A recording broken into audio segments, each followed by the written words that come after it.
Audioterapi. Tadinya sih aku nggak mau bahas ini, tapi karena banyak banget yang nanya, let's get into it. Aku lagi buka websitenya, dan di halaman paling pertama di atas ada tulisan pertama yang muncul seperti ini. Apakah anak kamu mengalami speech delay, sering tantrum, kecanduan gadget, tidak fokus, tidak mau belajar, susah makan, dan sering menangis? Jika jawabannya ya, maka kamu orang tua yang beruntung karena mengetahui solusinya. Yang nomor satu nih, pasti paling banyak yang ditanyain, speech delay. Speech delay itu banyak penyebabnya. Kalau kita ke terapis, pasti mereka akan cari tahu dulu apa penyebabnya. Karena beda penyebab juga akan beda solusinya. Sering tantrum dan menangis. Sering tantrum dan menangis itu kan cara komunikasi anak. Nah, apa yang sedang dikomunikasikan oleh anak? Kenapa kita sebagai orang tua pengen banget buru-buru membungkam anak yang tantrum dan menangis? Kenapa sih nggak kita dengarkan mereka, kita berusaha pahami apa yang sebenarnya jadi kebutuhan mereka? Next, tidak mau belajar. Nah, kenapa bisa begitu? Apa yang kita lakukan sampai anak kita nggak mau belajar? Apa kita minta dia belajar di luar kapasitas dia? Atau dia nggak minat? Saya aja kalau nggak minat, saya nggak mau belajar. Kenapa sih kita tuh meletakkan standar yang lebih tinggi untuk anak-anak dibandingkan untuk diri kita sendiri? Kita scroll lagi, dan di sini kita lihat ada lagi nih pertanyaan selanjutnya. Apakah kamu juga sering mendengar pertanyaan dari orang lain seperti ini? Kok anaknya belum bisa ngomong? Kok anaknya belum bisa jalan? Kok anaknya nggak nurut ya? Kok anaknya sering tantrum atau rewel? Ataukah banyak orang, termasuk orang tua dan mertua, yang suka membanding-bandingkan anak lain dengan anak kamu? Dan mungkin ada yang merasa bahwa kamu adalah ibu yang gagal.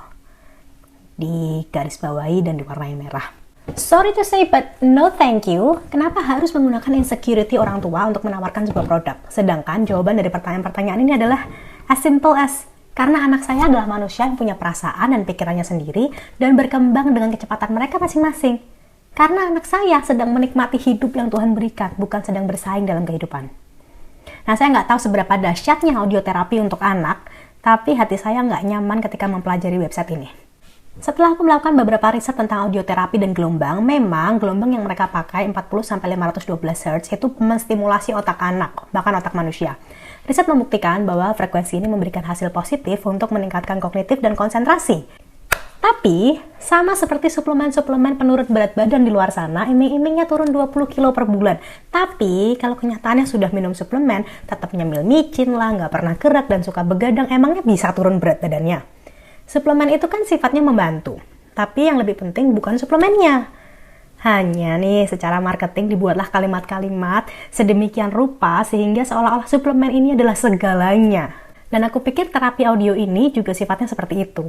Ya, secara riset memang bermanfaat. Tapi kalau nggak ada usaha dari orang tua, cuman mau setel audio, terus anaknya ditinggal sibuk, which is what they market here. Mereka sebutkan di videonya bahwa banyak orang tua yang sibuk, nggak bisa menstimulasi anak, padahal otak anak tuh pingin terus-terus, butuh terus-menerus distimulasi. Jadi cukup setel audionya dan kalian good to go, anak kalian terstimulasi 24 jam. I'm sorry, it's never gonna work. You have to put in the effort. Kalau kalian pengen anak kalian sukses dan cerdas, ada juga loh banyak riset di luar sana yang menyebutkan bahwa peranan dan kehadiran kedua orang tua itu penting. Hubungan positif membangun otak anak. Interaksi langsung antar manusia itu menstimulasi otak anak. Hanya mungkin riset-riset ini nggak pernah dipasarkan dengan cara-cara yang sensasional dan yang mengaktifkan sistem fight or flight kita. Ada lagi nih di bagian bawah yang ngomongin tentang harga, yang dituliskan di sini nih.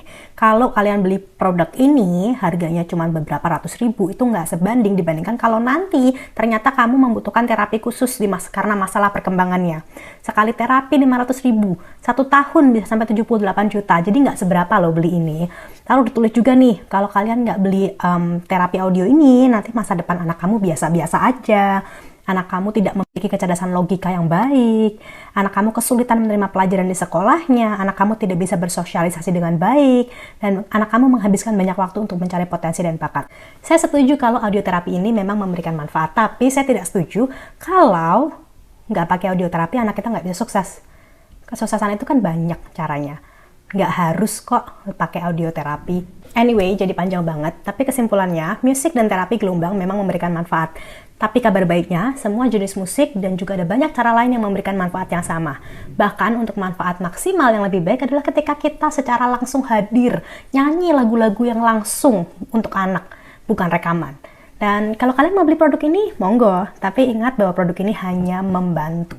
You need to put in the work.